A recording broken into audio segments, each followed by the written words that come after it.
we're going to talk about today is a little bit different than some of the other presentations that we've heard, but definitely builds on a lot of what we've heard. As you can see, what we're focusing in on is how the information from a post-cruise guest engagement study is used by Royal Caribbean to strengthen guest engagement. Right, so we're going to tell you about the process. I'm going to tell you a little bit about how we listen, very little about how we analyze. I think you guys did a great job on some of those things yesterday. Randall and Lou also did a great job kind of structuring that conversation. But then the bulk of this conversation with you today is about how Kara and her team use this information to act and to make decisions, right? And it's been fun to sit here and listen to the speeches with you.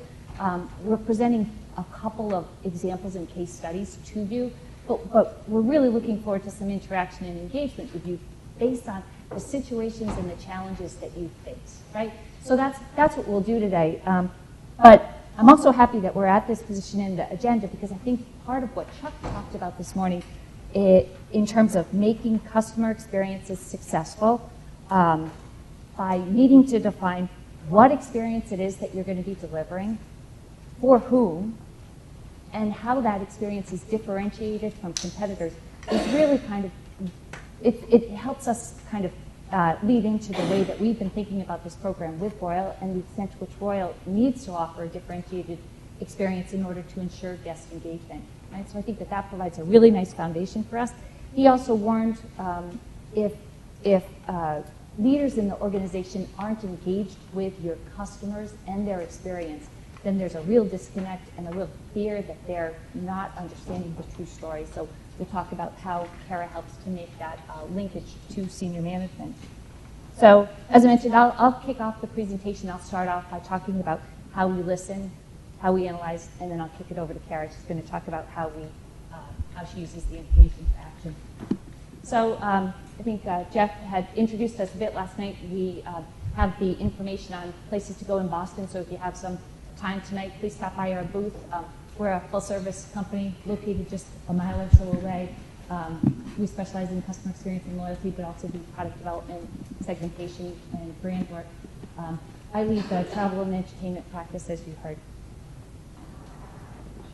But Royal, I'd love for you to think for a minute about the business that is Royal Caribbean. And I asked Kara if I could present this slide because I love the fact that I work with Royal Caribbean. I worked as a hotel sales rep for years, and the job of a hotel sales rep is pretty simple, right? You've got to find people who come to your location.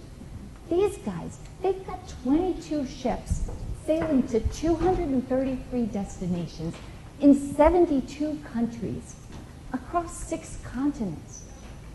And our job, Kara's job, the job of all of the employees out there is to make sure that every one of the guests sailing on every one of those ships is having an outstanding experience, a really, really important experience in their lives. And most of the ships, 500 miles from land, many, many thousands of miles from the headquarters in Miami. It's a fascinating business. So last year, about 4 million guests sailed. And I like to think about kind of the impact of this study. If we can help figure out what would make a difference to 1% of those guests, then that means 40,000 more people could return. If we could make a decision about something that might impact 10% of that guest, that's 400,000 fewer people that Royal has to acquire in the future. So the impact of this program on future business, in a business that requires you to fill, the heads on beds in the hospitality, the what do we call it? The feed-in berths. It's an outstanding marketing challenge. Each week, each day, ships will leave the port. They will be filled. Hopefully we can fill them with the right people who appreciate the experience. But this is a business of kind of continually churning, right? Ships come, ships go. We want them to be filled to capacity. We want them to be filled with the right people. We want them to be paying the right rate. But those ships come and go. The airplanes leave the station, leave the airport. And then the other thing that's fascinating about this business, as opposed to a hotel, Royal each day is serving all of these guests on their ships. They operate 100 restaurants. They operate each week 54 productions, 22 parades, 12 ice shows. I went last night on Google just to look at how many Broadway productions are on in New York City right now. There's 40. And Royal does that each week on its ships, thousands of miles from land. It's just a fascinating business. The two newest ships, Allure and Oasis, both cost more than $1 billion to build. They're the largest, the most innovative cruise ships in the world. Each of them serves about 6,500 guests each week, has about 2,400 employees on board. So the scale here is just, it is just a fascinating business. It's a massive business. And so for all of these guests on all of these ships, Royal has set a promise to them about what it is that they will be realizing. The promise is to provide the best, most innovative ships, features, destinations, and personalized service to its guests. Deliver the wow. Chuck this morning also said, don't get to the wow unless you're doing the core really well. And Royal does the core really well and does the wow consistently for all of these people on all of these ships really well. There's a new ad campaign. I'm not sure if you guys have had the chance to see it yet, so just wanted you to see this. Thank you.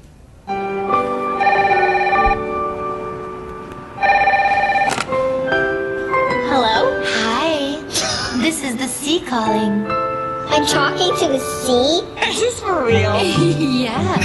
When's the last time you visited me? A long time ago. I want to visit you. I miss you. I miss you too. I want you to close your eyes and imagine you're out in the middle of me. The traffic noise, not there. The gentle sound of me puts you at ease. You can get a massage. You can go to amazing restaurants. Surfing, zipline high above me. Can I go now? Sure. And we'll talk when I get there? Yes, we'll talk when you get here.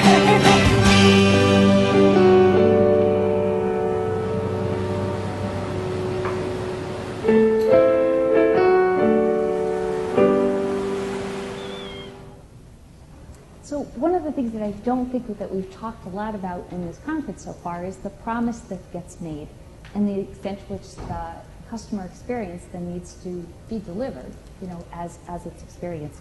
So that's the promise that Royal Caribbean's made. The sea is calling, answer it royally. And then finally, this, especially given kind of the state of the economy in 2008, 2009, I don't know too many brands like the Cosmopolitan that have the types of budgets that brand did. The rest of us need to work within the world of prioritizing resources, making decisions about what to invest in and where. And so an important part of CARA's job is to help to structure decisions based on what's most important to the guests so that the investments that it's making in improving the experience will have the greatest impact that it can. Picture of Richard Payne there talking to Wall Street investors. Our guest satisfaction levels are at historic highs, and this will be a key factor in continuing to drive revenues. Strong brand performance is the real driver of our long-term success. Right. So what I feel like the women in the help. What we're doing is important. You are good. You are strong. You are important. I forgot the exact quote. But this information is communicated on a regular basis to investors. It becomes a part of the way that Royal talks to its investment community about what it is that they're delivering. And the cornerstone of there are 5 or 6 different mechanisms for getting information about the guest experience at Royal. There's purser logs, and there's the call reports in the customer center. There is a comment card still in place on board the ship, but the cornerstone of the guest experience measurement is the post-cruise engagement study. And so this is the study that Kara and the CMB team and I have been working on for the last 6 years. And the purpose of the study is to measure and track guest engagement. I confess this is one of those questionnaires that will require 35 minutes to complete. Again, this is a confession. Because Howard was talking about the sins and virtues, I feel like I'm absolving myself in front of all of you. But the fact is, 30% of the people that we invite participate. This wasn't, buying a Dunkin' Donuts coffee is important to me. Starbucks as well, I'm kind of ambivalent between the two. But I may not invest 30 minutes of my time responding to that questionnaire. Taking a cruise and engaging in this experience is wicked important. That's what we say in Boston. It's very important, right? And so I'm willing to invest the time with you. There's things that we want to do in the course of the questionnaire. We want to make sure that we're giving people space to kind of talk about their experience, to type in their verbatim comments, to tell us in open fashion about things. There's a couple of great benefits to that. One is, from a guest perspective, I'm able to tell you what's most important to me instead of just responding to the ratings guest. The other great benefit is that we use it and we read it and we really understand what guests are thinking and feeling. The study has rolled out over time. We're currently in 19 countries, fielded in 7 languages, and so since we started the program, over 500,000 guests have participated. The only other thing that I'd like to tell you about the cruise experience, given the fact that it is reliant on the promise, right? And given that this is a tracking study, Kara has been a wonderful steward of this program in not expecting or requiring multiple changes to the questionnaire over time. We've tried very hard to maintain consistency of the core measures so that we can look back over the last 6 years, right? But at the same time, we've tried a few things over the course of this to deliver information that's of value to people. And one of the first initiatives that we tried, after a year or so, we kind of moved on to some other ways that were more effective. But we wanted to understand the extent to which the brand promise was delivered at each of the touch points. And we probably pushed that just a little bit too far. Some of the questions were about adventure in dining or innovation in dining, so that we could kind of create a matrix and sum back, well, here's where innovation is really working well. But the operations kind of pushed back on us on some of those things. So we're in the position now where we're measuring the extent to which the brand promise is being delivered in a less kind of touch point by touch point perspective, and I think that that's working pretty well. But as a result of this work, as a result of Kara's stewardship, the result is a strong, stable, and reliable program, one that Adam Goldstein, who's the CEO, called the primary metric, the primary customer metric that he looks at. So we were proud to see him referring to that. The problem sometimes with strong, stable, reliable programs is that they're boring. And so with that, I'm going to kick it over to you. Thanks, Judy. I've worked at Royal Caribbean for 7 years on the client side, on the supplier side before that, and regardless of what side of the business I worked on, I've worked on projects along tracking projects that are essentially uninspired, where even I'm not looking forward to reading the report, certainly not looking to give the report. And so it's important to me in this study that we keep it fresh. And there are a few tangible ways that we do that, but I think the first thing that's not on this slide is the intangible, and that's partnering with the right team to bring that passion to the project and then sustaining that passion. When we RFP a project, it's easy to get 7 different companies in a room and be really passionate. But over a 7-year, 6-year engagement, how do you maintain that passion, both internally and in a relationship? But from a tangible standpoint, one of the ways that we do it is with our online reporting systems. And this is something that I live and breathe and touch every single day because it's my connection to the guest. I can't be on 22 ships sailing around the world every single day and then understanding the needs of the organization and trying to figure out how to tell that story of the guest. So I do that by connecting into this online reporting tool. I don't know if many of you cringed when you heard 35 minutes, a response rate of 30%, but I'm pretty proud of those numbers. Our guests are engaged. 30% of our guests willing to give us 35 minutes of their time, but then I'm in the cruise business, vacations, you've saved up all year, you only have 2 weeks of vacation all year. It's a high risk, high impact category. So I'm willing to give my time, and because our guests are willing to give me that time, it's my responsibility to tell that story. So I feel responsible to them and to be their advocate or in the organization and help the organization understand what they're looking for. The other way that we create this engagement with this study is to deliver special chapters. So each quarter, we're looking from a different lens. Judy spoke about the complexity of our business, but we operate casinos, we operate spas, we operate restaurants, we operate Broadway shows. There's so many different stakeholders.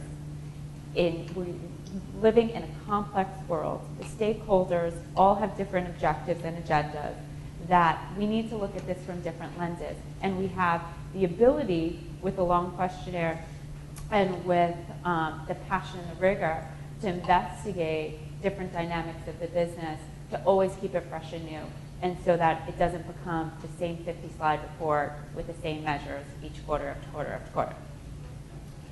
The verbatims in this study are our guest stories, start to finish, from their experience, how it was delivered, and I need to tell those stories, and that's how we tap into verbatims a lot. And it brings texture to the whole experience, and it displays the power of the experience. So oftentimes when I read these, I'm so proud of our ships, I'm so proud of our crew, and other times I'm disappointed for our guests when things fail, and they do fail. And sometimes we just need to bring the visibility to the corporate office to say, how impactful is it what we're doing, and how do we need to show and demonstrate why we need to change and if we need to change. And we do that through the voice of our guests and through the verbatim analysis. Of course, we rely on CMB for advanced analytics and really using them in a predictive manner to say, where do we make the investments that are going to have the biggest bang? Where are we going to make the investments that are going to show the biggest return? And then how do we know what to focus on? And they help us with that. And then it's all about connecting the dots, because telling the story isn't going to happen just from one place or one thing. So how do we use social media? How do we use these other prisms of the guest experience that we're monitoring through onboard research, through message boards, through blogs, and really understand holistically what our guests are experiencing and what the product that's being delivered to them is. From a management perspective, there's a lot of different components of how this study gets used. Of course, this is our primary customer metric, which means it's in our KPIs and our management incentives. It's also on our ships and our balanced scorecards. We also create competitions for certain initiatives. If it's a loyalty program and we have a month blitz on our loyalty members, which ships do the best job, and this is a place where we measure that and then reward them appropriately. So how do we get the report off the shelf and into the decision-making process? And so I'm going to show you a few examples of how we've done that and the types of decisions that we've made. We're undergoing a fleet-wide revitalization program that really covers all of our ships, and basically it's creating brand consistency, investing back in our ships, and making the ships that came to the market 15 years ago as innovative as the ships that we launched last year. So Rhapsody of the Seas currently is in Australia. It is about 15 years old. This is probably the 5th or 6th ship that's in our revitalization program, but one of the largest investments that we're making at $54 million. And when we go through the process of saying, how do we allocate our dollars where, it starts with what matters most to the guest. And that is derived from this study. So when we say what drives the guest experience, it's all through the monitoring, through this study and the advanced analytics that come and say, okay, if dining is going to have the biggest impact, well, let's allocate the most dollars to dining, and let's really up the game in dining. So we do driver analysis to prioritize the investment, and then looking that by the market side sourcing as well, because what's important to a North American passenger may not be important to an Australian passenger. That's important. This ship goes from Alaska in the summer to Australia in the winter. So it needs to satisfy the needs of those markets. So on March 29th, the ship emerged from dry dock in Singapore, and we integrated all new dining options, created new entertainment venues.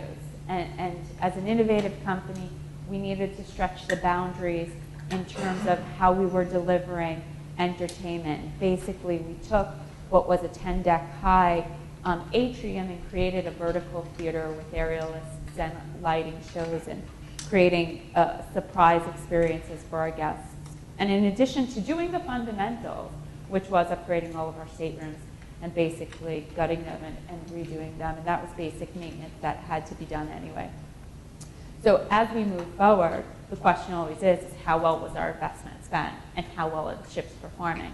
And so not only does this study help us identify what to invest in, but then our performance and how well are we doing against that? And that's a critical question. Case number 2.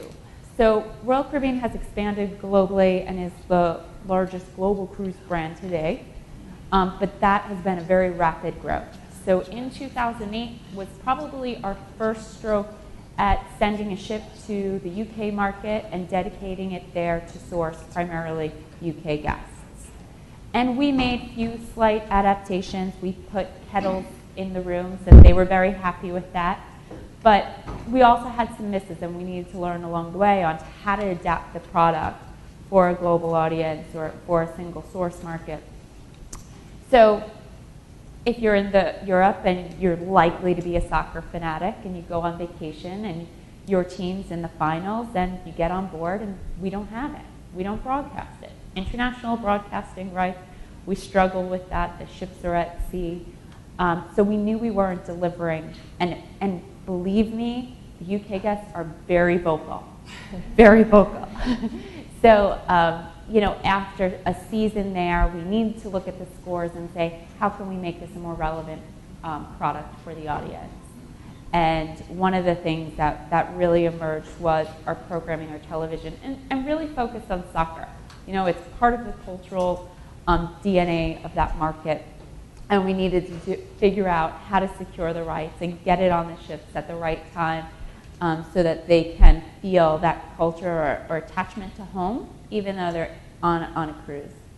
So there are certain areas like that where it's like, this is the investment that we need to make. It's the right investment. We are going to turn a customer dissatisfaction into a customer satisfaction. The next initiative that was really born out of this study is a problem resolution initiative. We're tying it to our campaign, calling it Answer It Royally. And this started out as a partnership conversation with one of my stakeholders, who merely asked the question, how many of our guests are experiencing problems on our ships? That's an easy enough question. But then that question doesn't stop there. It extends to, where do those problems occur? Are they reported? Do they get resolved? The extent to get who resolves them. And then, is there anything else that they want to talk about? Because problems are small and large. So how can we address them to make our guests feel whole if something does occur, and things do occur? So we included a module within this study that really went into depth to identify what the problems were and where they were happening. And recently, this year, that was a while ago. That was probably 2009, 2010. And it needed to take the reporting of this to people to understand the impact of what problems are and what that does to the security of our guests, the commitment of our guests. And then for the organization to say, okay, time's up. We need to really focus on this, and we need to develop an initiative around this. And that's what we did. We developed an Answer It Royally program. And basically, we linked shoreside champions with the shipboard team. and where the shore side was their advocate to help them understand the problems, to rely on them, to come up with creative solutions. If they had someone as an advocate in the office to say, if these are the problems that were occurring, can we make these changes, and can we move forward and really own that problem and secure those guests. So today, this program's been launched in January, February. Today, we're seeing an exceptional uptick in terms of our problem resolution. It's really born out of the education of our shifts to understand what our guests are going through. And really, we've been able to bring that to life in a few forms. And one of those forms is this desktop tool that CMB helped us to create. And when it comes to deliverables, not one size does not fit all, and certainly not in our organization. I have static reports, there are dynamic reports. If it's really high level, people want more granularity. If it's really granular, people want more high level. So I try to figure out what the needs are of those stakeholders to identify the right deliverable that's right for them. And this is one way. This was really a ship raising their hand saying, we operate sailing to sailing. I need to understand on a sailing what's happening. So it needs to be dynamic for the ship. And then they need to be able to dig and deep down and go another layer and say, okay, well, what staterooms was that happening in? So maybe there's a problem with the maintenance of the stateroom that we could fix this for everyone else staying in that stateroom. So it's a matter of customizing our tools and giving them the opportunity to understand their business and putting the right deliverables in front of the right people. And so taking creative approach and putting the numbers in their hands. There are people that want that, there are people that don't. So I need to be flexible and coach the ones that know how to use it and how to use it, and then really do more hand-holding on others that don't. So that's been really successful initiative so far, something that we've also put goals against in terms of the performance, and we're really on track to exceed those goals. It's really exciting when that happens.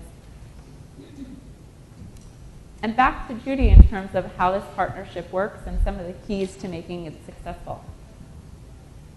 So it was hard to select just 3 decision support areas because of the breadth of the study and what we've learned, because of the length of time that we've been running this, and because of Kara's involvement both in the operations and in the marketing. So love to kind of hear questions from you that might be relevant to you that I know Kara would be able to address. But in conclusion, then, I think that there are these 4 things. I kept thinking of other things after this, but 4 things that I see as keys to the success of this tracker. With tracker, and for those of you that work on the research side, you know that the word tracker can have some really negative connotations, right? It's the yawn part of the tracker. So, but this is a tracker. And we're proud of the fact that this is a tracker. I'm proud of the fact that we've been able to maintain this relationship for as long as we have. And here's some of the things that I think the special chapters is one area that has been very successful in keeping this live and important. But the first thing is a partnership. We like each other, we understand each other, we communicate well together, and that's essential if you're going to be picking a partner. So get the right team engaged. The second, is really kudos to Kara. She is the champion of this study in their headquarters. I remember kind of early on asking her about the reporting tool, and still she says she's in the reporting tool every day, or maybe every other day. And almost every meeting that she or some of her staff were going to, they were going to the reporting tool, they were printing off relevant kind of comments, and taking the voice of the guest to the meeting, right? So that insight, that input from the study became part of what it was that was being discussed, a fact-based discussion. So the reporting tool with access to the data, updated as frequently as possible, the verbatim comments, ways to search that, ways to source that, really kind of pushing yourself to see the extent to which you're willing to share that out, beyond the research team. The relevant reporting, mentioned the special chapters, a real key for us. It keeps our team engaged at CMB. It keeps Kara, I think there's sometimes, when we turn to Kara each quarter and say, okay, so here's a few ideas for those special chapters. Lynn, I see you back there. And so conversation about like, well, what should we be presenting this week in the, this quarter in the special chapters? And Kara says, oh, it's here again. 24 times we've done this. But it's an opportunity to say, oh. And before long, there's a couple of interesting things, usually more than we can explore in a single chapter that results. There's so much data that we collect. There's so much data that we as a research company have sitting in our archives. It makes me a little crazy, right? And you think about what you can report for tracking study on a regular basis, there's only so much appetite for that, for the trend lines. But you know things about specific customers, you know things about special products, you know things about promotions that you put in place, and you can start to kind of pull that together, specific analysis, specific reporting. And then finally, really attacking the data. The key driver analysis, the trend analysis. We've run some analysis recently which helps Kara to predict what the score on board will be for the future with really high level of accuracy, so that given a guest mix, given a product, given a ship, we know what the SGI, the Secure Guest Index, should be for that ship. We need to kind of incorporate that into goal setting, so that instead of saying to ship 1 versus ship 2, Oasis and Allure, they're gorgeous ships, right? Their scores are really high because of the beauty, the newness, the condition of these ships, the programming, all of the improvements and the innovations that have been. But Rhapsody, especially pre-renovation, it would have been hard pressed to try and reach the same levels of this kind of on the Secure Guest Index, just because it's a different ship, a different condition, different market, different sailors. So this predictive tool that we've been able to put together gives us a way to speak to each of the ships in a way that's relevant to them, instead of saying, oh, how am I ever going to hit the mean? I've got this ship, I've got this product, I've got this guest mix, right? So we can take those factors into consideration and give them a goal that's relevant. So where possible, of course, link results to financial outcomes, and you've seen some of the ways that we've done that in this study. So love to open it up to you guys to questions at this point. I think we've given you a little extra time, just a little extra. So do you have any questions for us? Just a question about your answer at royally. So was there any element of additional employee empowerment or escalation path? Was there any process behind that initiative, or was it mostly just an awareness to make sure that the employees acted in a certain way? It got added to their balanced scorecard as a component. There is a contest. I'm not really sure what the reward is for that contest, but it's pretty big. And then I guess the one thing that I failed to mention was also in that program that we also we send all of those comments that people have a phone number or a call me or escalation, so that we can intercept before they actually call into customer service.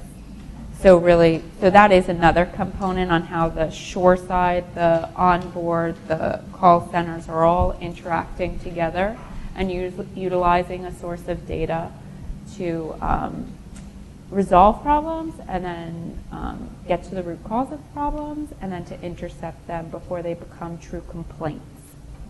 And was there training involved too on board? Yes, there was training on board. Yeah. Yes. So at the beginning of the presentation, I recall the promise was to personalize the service in order to deliver well. My sense is that the service or the personalization is really at a target customer level, as opposed to an individual customer level.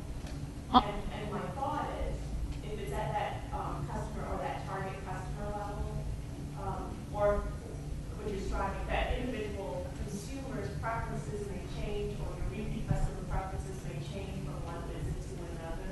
So how do you manage that personalized, keeping current with that personalized service? Personalized service on our ships is more one-to-one. And there are certain and key positions on board that really are trained to work hard at developing a relationship with that guest from the second they step on. So how many people have ever been on a cruise? So your stateroom attendant, the person that cleans your room, the level of engagement that you receive and you interact with that, as well as your head waiter, to learn your preferences, to deliver on them, to exceed your expectations, that is something that we strive and train for at an individual level. At a target level, that changes because our sourcing mix changes, from week to week, from season to season, and that is a constant training in terms of what are the cultural triggers and pulse points of the guests that are coming on, and that has to happen from the local offices to the ships and headquarters to the ships. Does that answer your question? Yeah, so for those customers at that individual level, Yep. those customers that are repeat customers, the next time they come on board, they're going to expect the same level of Yep. service. So then how do you continue to wow them with the understanding that some of them may have changes in their preferences and their expectations and their own. I think it is, the community that gets developed on board is something that I haven't really seen in other industries. And so when guests come back, often the crew remembers who they were, even though they haven't been on board for a full year or a full season. And there are relationships that get developed that kind of transcend the actual 7-day interaction. So oftentimes, if I'm from, New York and a crew member gets off the ship because they're on a contract for, 6 months, that crew member will look up some guests and they have a personal relationship that extends beyond being on board in Royal Caribbean. And that's something that we love to see. I think we really do pride ourselves in the crew, and that's where the people and the intangibles matter so much. So I do think it is personalized, and I think it is constantly really trying to engage with our guests to continue to up the ante in terms of personalization. Yeah, and from our perspective too, it's important to look at expectations, to look at key drivers, to look at needs by cruise experience, right? Mm-hmm. So there are a couple of segments that we've developed over time that, based on their history, based on their experience, that respond differently. Mm-hmm. So expectations are different for that next trip. Mm-hmm. And so that's important to consider as well. It seems like the study, and it sounds really impressive, but it seems like it's really geared for incremental improvement and innovation. How do you mind consumers for really radical? I mean, for customer segments, for the year, 2022. How do you do that? I'm not a futurist. But, that is important. We are designing ships now. Our next 2 ships launched in 2014, 2015. There's a 30-year lifespan, at least, of a ship. And really, it is thinking about what is going to deliver in the year 2022. So